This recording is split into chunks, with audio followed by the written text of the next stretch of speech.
My name is Rich Martin, Senior Technical Marketing Engineer at Itential, and this is the Itential Academy session on how to maintain compliant hybrid infrastructure through automation with the Itential Automation Platform.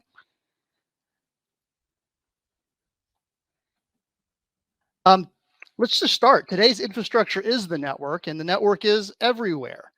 Network teams really do need a way to manage and ensure compliance across the entire network, not just pieces and parts and different islands of network, whether that's physical, virtual, or cloud.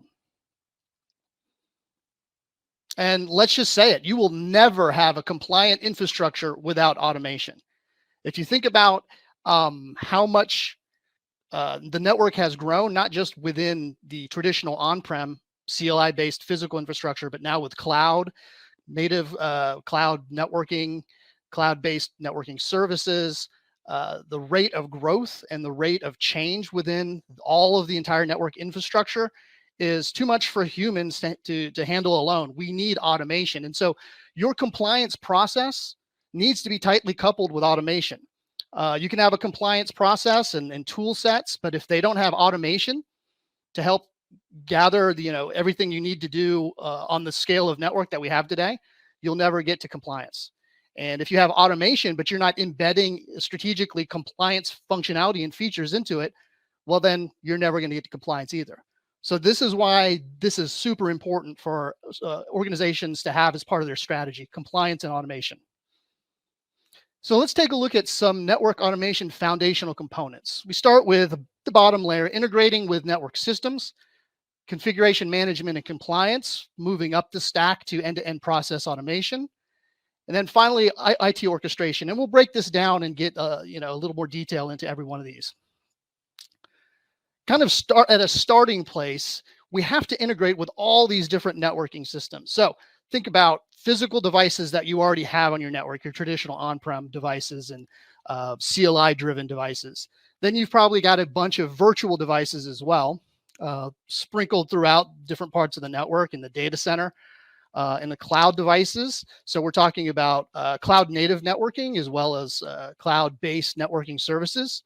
All the different controllers you have, whether it's SD-WAN, whether it's wireless, different orchestrators, all kinds of network controllers and orchestrators and directors are out there. And then future looking, what about any API or CLI technology that may come out? You need to be able to integrate with all those networking systems. Next, now that you have all of this network, how do you build configuration management and then compliance across all of it? Now, again, not just sections of it, but across the whole thing. We're talking about building golden configuration templates, the ability to remediate changes, not create a backlog because we have to remediate them manually, but automatically as best as we possibly can, just to catch up with the growth and make sure everything is in compliance.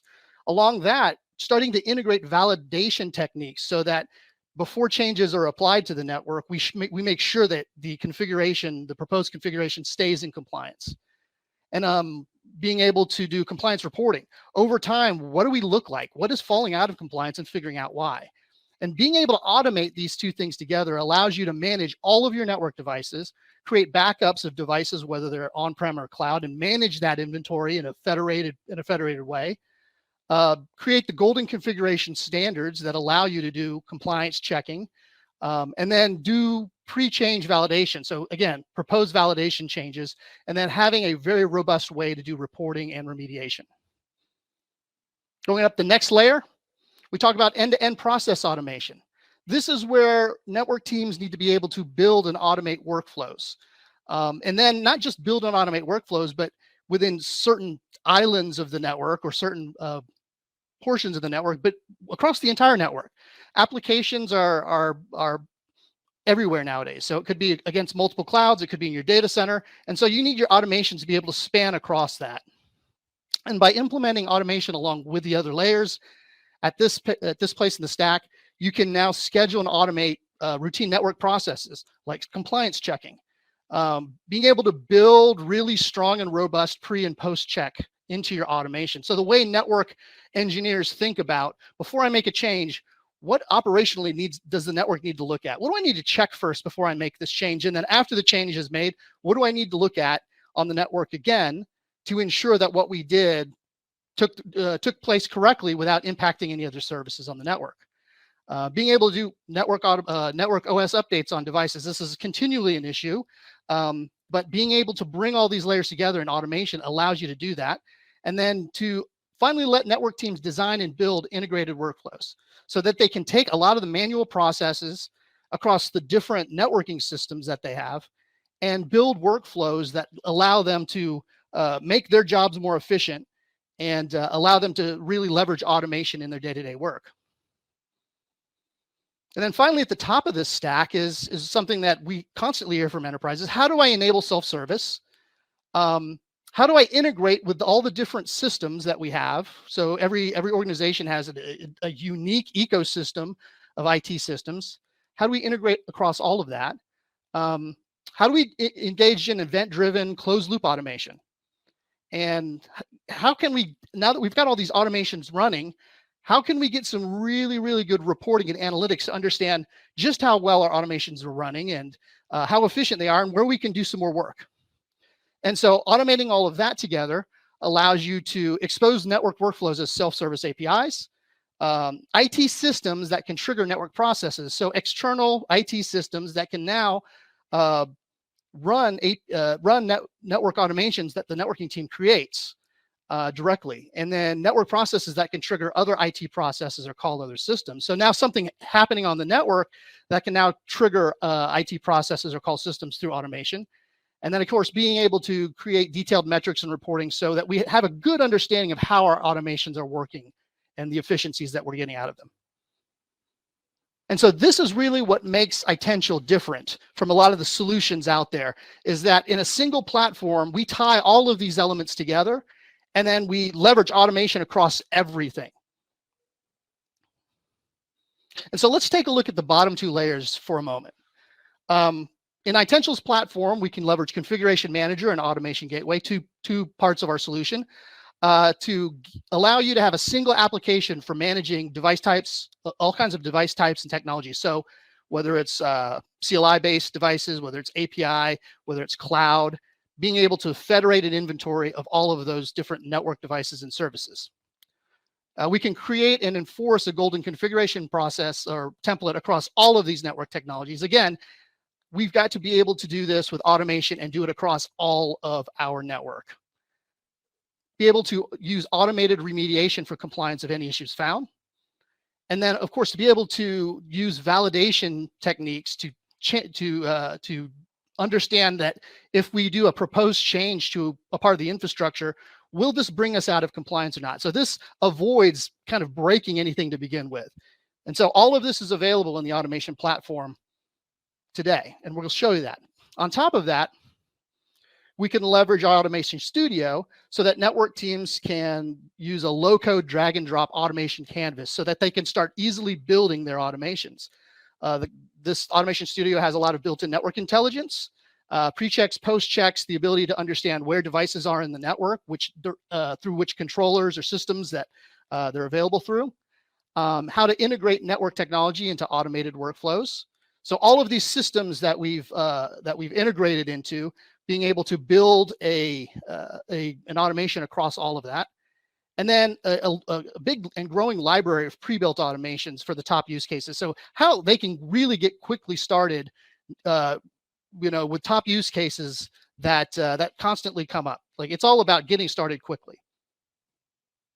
And then with Operations Manager as part of our platform, you can now integrate with any system or build or even your own built system. So the automations that you build can now be available as integrations with any other external system, or even DevOps processes or anything that has been built internally.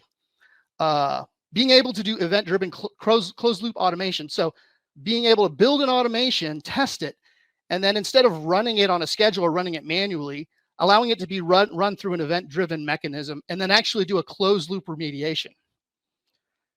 Being able to, with Operations Manager, being able to use a single aggregated network API for IT access. So now, because we integrate with all of these different network controllers, orchestrators, directors, and all these different components in your network, including your CLI-based devices and API services, you can use the Itential platform as a single network API instead of having to go to all kinds of different devices or different controllers in the network for access into that part of the network.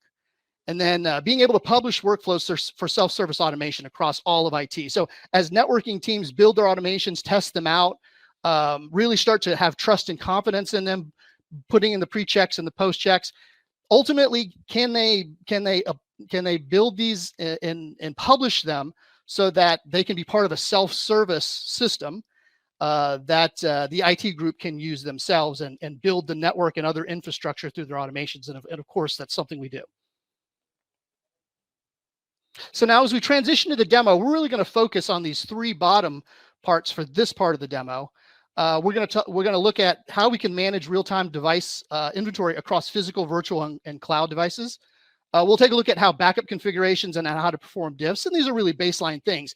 But really, a lot of our customers ask, how can we get started quickly with the ability to do compliance? And that really means creating golden configuration templates across both network and cloud. Being able to check the compliance across those types of devices, CLI and API-driven infrastructure.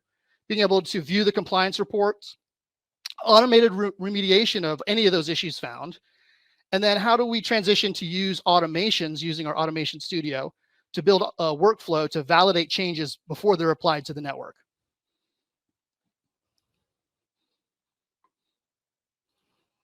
So let's start off in the Itential Automation Platform. And the first place we want to go is to Configuration Manager.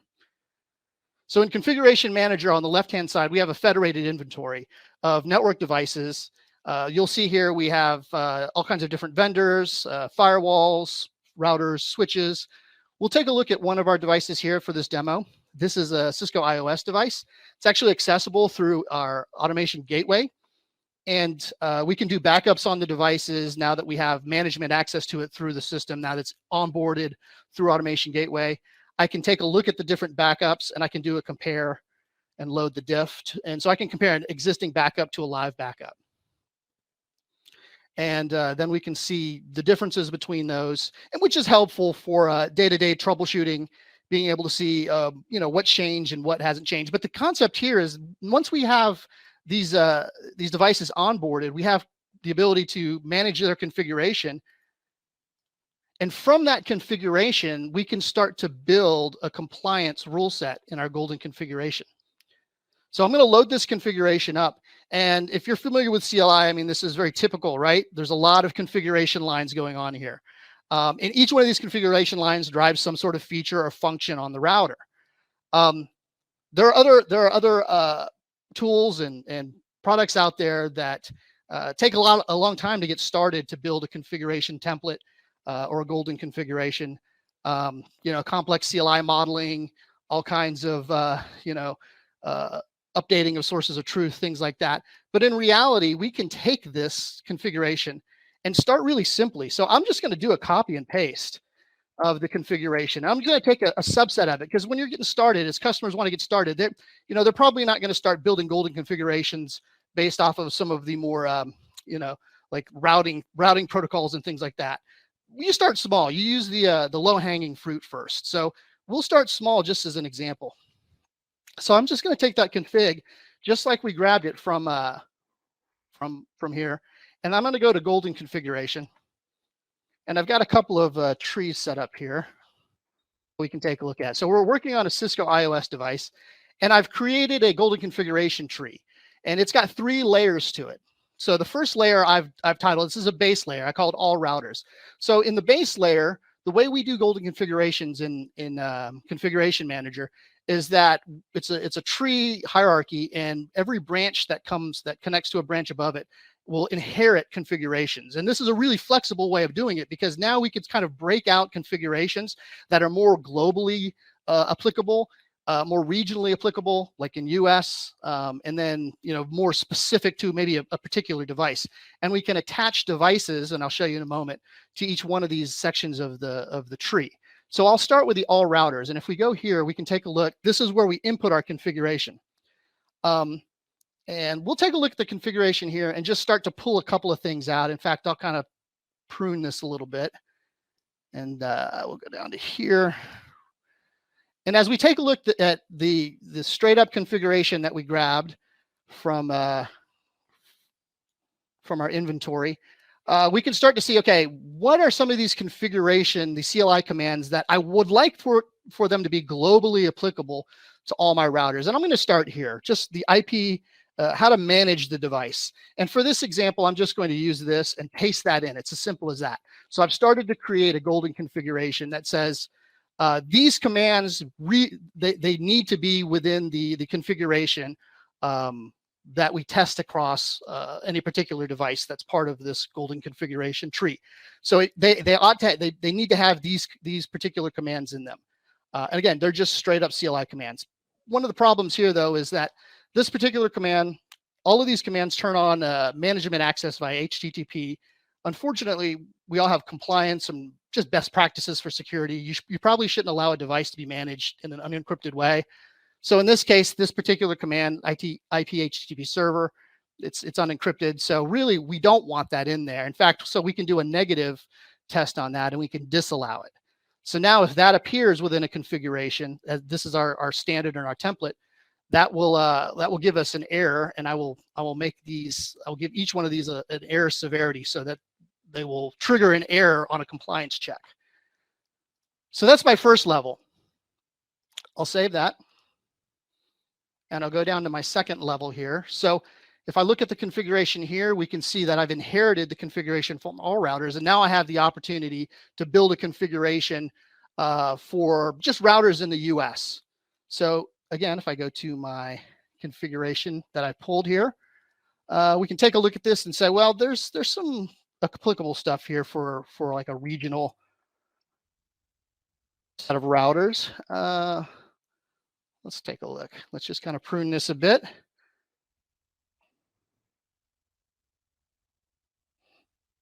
All right, we'll use this. If I take that and simply paste it in here, and I'm going to make these a severity error too, so that on a compliance check, these lines must appear in that device's configuration. If not, they'll generate an error on a compliance check. And I'll save that. Now let's go down to the last line here in Atlanta and take a look at the configuration. So I've inherited from all routers. I've inherited from US routers. Now I have an opportunity to put very specific configurations in here. So we've only got really one more, and that is this. So if I set the SNMP server location, that's very specific to this router. And along with that, it's not in the copy paste, but I'll do this, core ATL 0. So my host name for this router is very specific. It should be this. And now those must exist for this configuration, and they'll generate an error if not. And so with that, I've simply just built the very beginning of a compliance in a compliance standard in my golden configuration tree. That easy. Again, not a lengthy process. We're just taking exactly what comes off a router and building rules around what must exist, what's disallowed. There's no need to do a lot of complex modeling here. We're just simply getting started quickly with the CLI configuration. And so with that, I can now go to manage devices and I can add a device to this golden configuration branch. And in this case, I'm going to use core ATL 0. And now core ATL 0, if I do a compliance check, this is his golden configuration. That's it. And so if I run a compliance check here, it's going to pull his configuration, compare it to our newly created golden configuration, and it's going to give me an error. If I view the compliance report, we see here that we did generate an error. There is a disallowed configuration because as I was pasting that in, I turned this into a disallow rule because I don't want this to be able to exist on a router. This is an insecure way to manage it. So if I click add there or disallow there and click apply, that will do a remediation on the router and it will make the change for me and it'll come back and then we could rerun the compliance report. But while it's doing that, let's take a look at this configuration. Now that I've built one configuration that quickly, it's actually quite easy if I go in and add another branch under the US router. So for instance, if I wanted to create a Chicago, and if I wanted to add a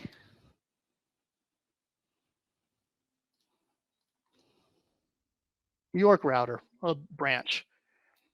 And if I take a look at this, the Chicago configuration, it inherits everything from US routers, all routers, and now I have an opportunity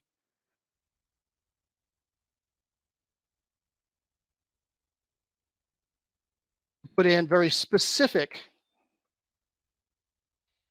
configuration lines here that are specific to the Chicago router, and do the same thing with New York now.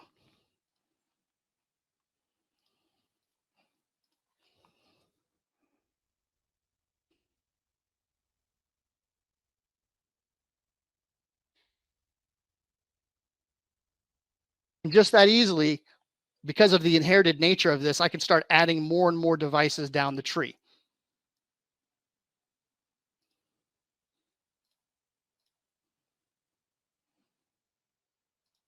So let's rerun a compliance on this core ATL device.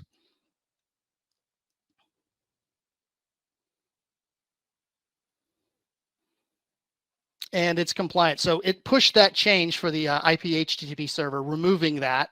And now we're back under compliance. So one of the other great features of the way we do building CLI based golden configurations is these golden configuration templates are not just static. We can actually create variables to be substituted in here. So this is a more advanced technique, but then as you're starting to build, your team's starting to build these golden configurations out, we can then start to leverage some of these other features. So variables and regular expression matches are applicable and usable within a golden configuration. So it's just not static CLI. So we could do something like this. I can define in one place the US NTP server that should be assigned. And instead of assigning that directly here, I can actually just use the variable instead. Oops.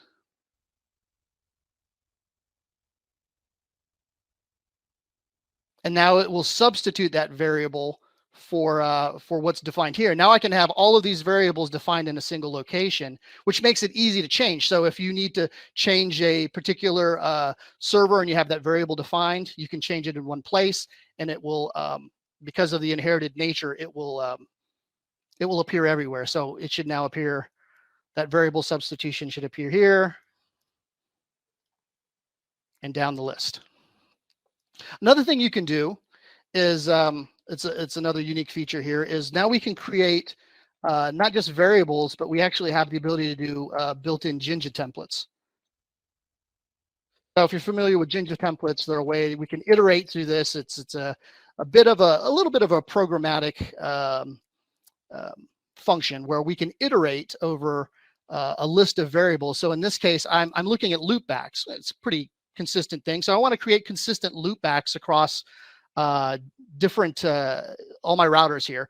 And so I want to create these loopbacks, and I'm going to use a Jinja template to control the creation of these loopbacks through this interfaces variable here. So I'm going to create two loopback interfaces, 201 and 202, as part of this.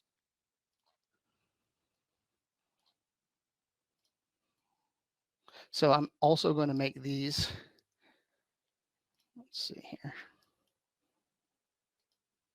There we go, here.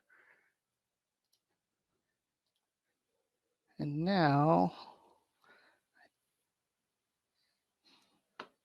that looks good. So now let's do a compliance report. Let's do a compliance report on this.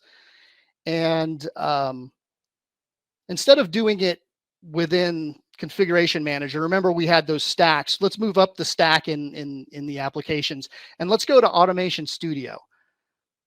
So in Automation Studio, that's our drag and drop canvas where networking teams can build automations very quickly and easily. And if I pull up this automation for Cisco CLI compliance, you'll see it's a very simplified automation.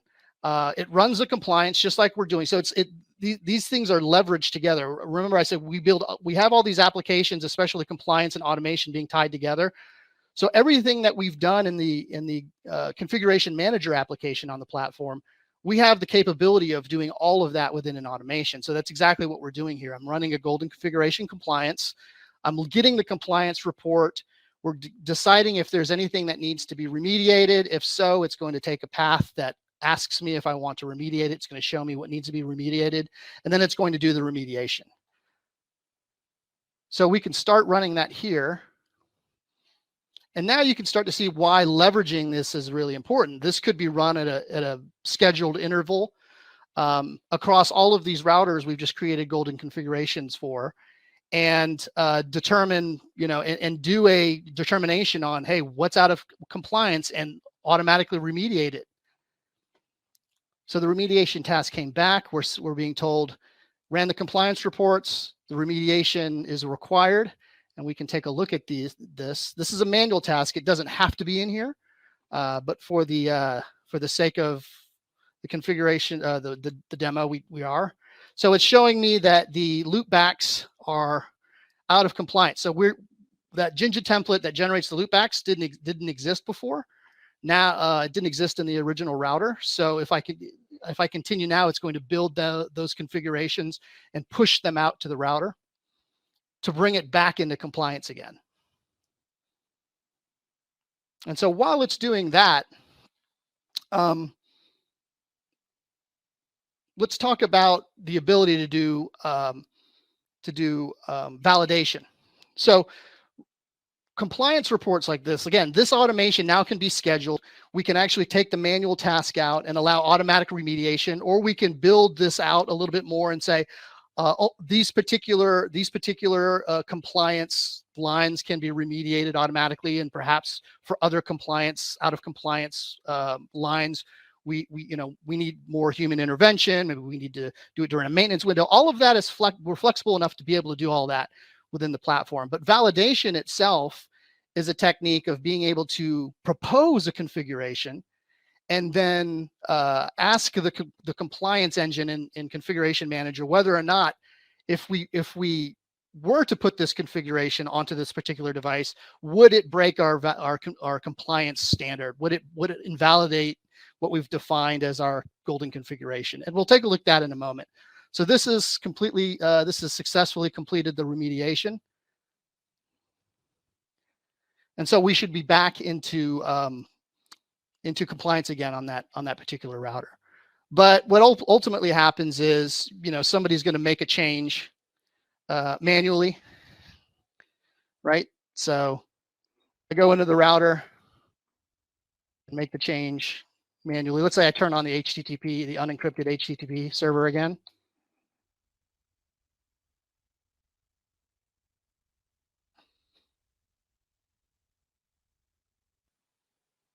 And now I pushed this out of compliance, and we could rerun that task again and take a look at it. And this is why it's important to start to think about why you need to implement validation techniques, because tying that with automation will allow you to avoid mistakes like this. And this is a fairly typical thing that happens all the time. If I'm an individual working on a device manually, I may not even understand that this is something we ought not do. So I'm going to go ahead and move this thing ahead, and it's going to build the compliance and re-add the disallow on the IP HTTP server. So I caught that. So the better thing to do is to avoid this altogether. So if I have an automation that can now drive validation, that actually is a great thing, because now I don't have to worry about breaking things in the first place. So to demonstrate that, we can do just that. We can use that same technique to determine whether or not a configuration is compliant or not before it's even put on a device. So if I go over to Automation Catalog, so this is kind of like a self-service portal within the platform where I can put a form up to front end in automation and ask for input. I have a form here called validate proposed Cisco iOS config. And if I run this, now I have a dropdown that can tell me the devices that are available. And again, this could be used as a self-service so that other team members or even other people outside of the networking team could use this. And if I want to put IP HTTP server, this is not actually going to push this configuration on the device. It's actually going to ask the compliance engine, can I do this? And what are the results if I do from a compliance perspective? So we're not actually making any changes. We're asking ahead of time. So it's going to run that automation, that validation automation that I showed. And it's going to come back with a configuration is not compliant. And that's because our golden configuration disallows that to even happen. So when it happens manually, problems exist. But now as you start to implement automation and validation techniques, now you can start to avoid those kind of problems. Now we showed how to do all that with CLI, but we also talked about at the very beginning how the network is everywhere, and that includes cloud. So one of the struggles that network teams has is that if I am managing cloud-based network infrastructure, how do I do that? How do I drive compliance across that? Is that yet another tool, another dashboard? And then how easy is it to automate with my existing functions and features and tools that I might already have? And so because that is a problem, then, well, we need to solve it. And to solve it, we federate these devices and these network services into a single inventory, which includes, in this case, VPC. So I've onboarded this VPC along with many others. So we're using API integration into AWS. And now we can do everything we did before with a CLI device. I can back up configuration. I can take a look at my backups. I can compare them to my live config. I can see where my diffs are and what has changed over time. But again, I can pull a live config and use this as a starting point to build compliance for an API cloud-based network service, in this case, a VPC.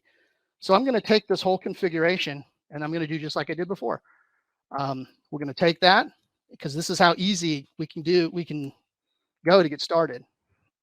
How easy it is. So if I look at this, let me go down to golden configuration, and I've already built a tree out here. And I've defined two things that I want to build a golden configuration on. When you create a VPC, there's a lot of features and functions that go with it. Two of them are internet gateway and security groups, two very important ones. Without an internet gateway, your VPC doesn't have a way to talk to the internet. Without a security group or with a misconfigured security group, you can have security problems. People can access devices or things in your network, or maybe you don't have access from servers on your VPC in the network. So let's take a look at the configuration. So we pulled this directly from our federated inventory, and I can see right here the description or the configuration. Now this is through an API, and it's presented as a JSON object, but this defines the configuration for the internet gateway. So I can take this piece right here, go into my configuration, and paste it in and save it. And for the security group, I can do a similar thing. So let's go back to that configuration. Let's take a look at the security group. Here we go, define security group or describe security groups here. And this is the security group configuration, which I can simply copy and paste and bring that in. Now, just that easily, I've created a compliance template that determines what the internet gateway needs to look like and what a security looks like for a VPC. Now all I need to do is add the VPC to this particular compliance. The same way we added a device, it's similar, except we're using APIs here. So API is described VPC details. Oops, I got to spell it right. And I'm going to pick the right location. I'm going to add this. I'm going to call it demo VPC IGW. And now it's asking for the particular VPC that we're building this for. So I'm going to submit that. That looks good. We'll save it. And now I have a VPC that's assigned to this, and I'll do the same thing to this security group. Compliance.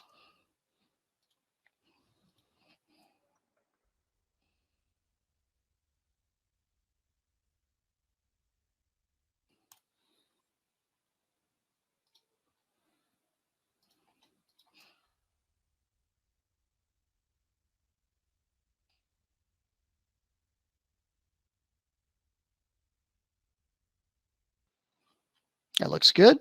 Save that. Now we've just built compliance on AWS VPC. So I can now manage this and go to run compliance report. And of course, it's going to come back successfully. But once again, somebody can make a change. So if this is my AWS dashboard, and from the console, I can go to Internet Gateways. I can take a look at, well, this is the VPC that I have attached here. And if somebody who had access to this were to detach that from my VPC, now that means the Internet Gateway doesn't exist. I've created an outage. And that ultimately means that it's out of compliance as well. So now if I run a compliance check here, it's going to let me know we are now out of compliance. Oops. If I view the compliance report, it's going to tell me that the Internet Gateway is what's missing. So that is removing a complete, a complete function from here. And I'll go ahead and reattach my gateway here. But what about the security group?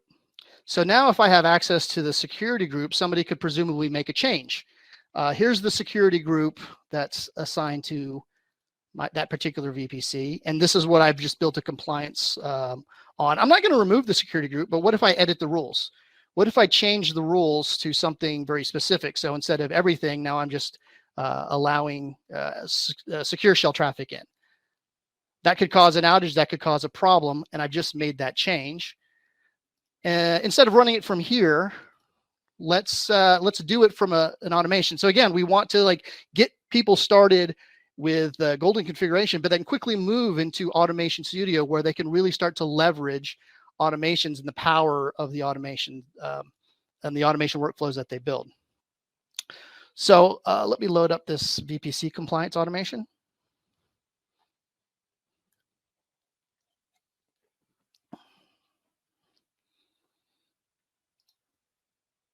Okay, it's very similar to the Cisco one, right? We're going to run a compliance report on this. We're going to wait for the compliance report to be done. We're going to do an evaluation on whether remediation was necessary because it's out of compliance, or whether it's not, and it will just end because there's nothing that further that needs to be done. So instead of running it from the config manager, now we've built an automation to do this, and we can start.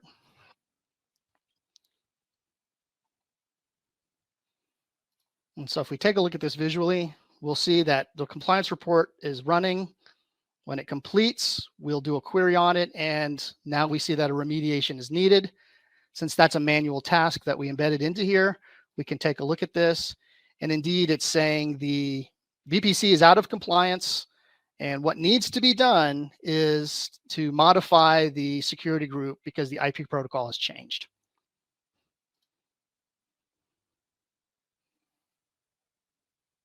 So with that, we've taken a look at, just as a recap, we've been able to use Configuration Manager to pull a device, both a CLI device and an API-driven device, so a Cisco router and an AWS VPC.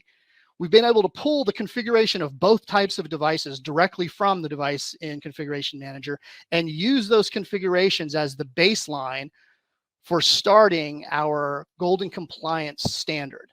And we've built that out really quickly so that we can get started with low-hanging fruit with CLI configurations that are not really heavily impacting, but at least get started because these are still very important configurations.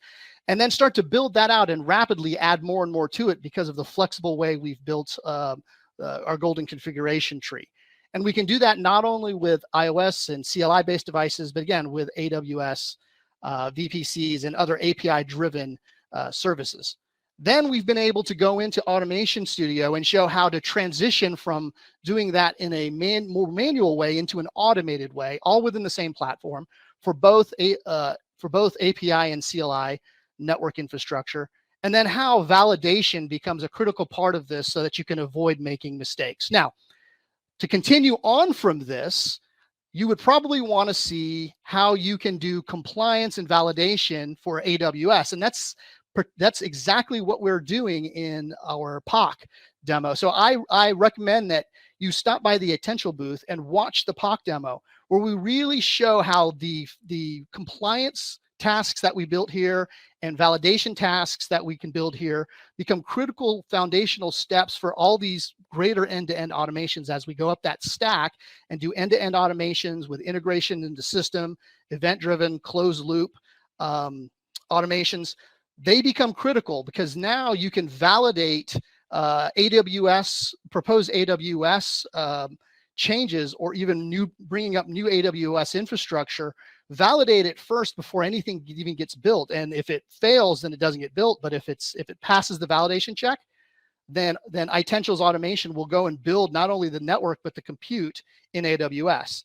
And then on the other side of that, showing how compliance is important and tying that to event-driven closed loop compliance, where you can have a compliance check like we've seen here for a security group. But instead of scheduling that compliance check to run, it actually gets run automatically from an event-driven system out of AWS, CloudTrail. And when a security group is changed in AWS, it triggers the automation to run within our platform so that we immediately see, oh, a security group has changed.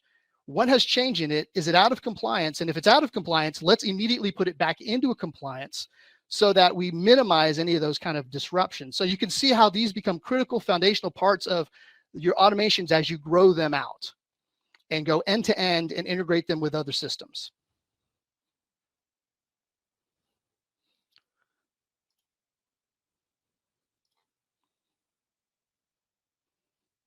So finally, we thank you for so much for the time. Apologize for the technical difficulties initially, but we thank you for the time. If you'd like to try Itential, it's really free to get started. We'd love for you to try the platform. You'll get full access to our cloud platform with the ability to automate sample network devices or connect to your own network. And everything you saw here, the ability to manage devices, create golden configurations, and then to build automation workflows will be available to you. All you have to do is visit itential.com/get-started. And thank you very much.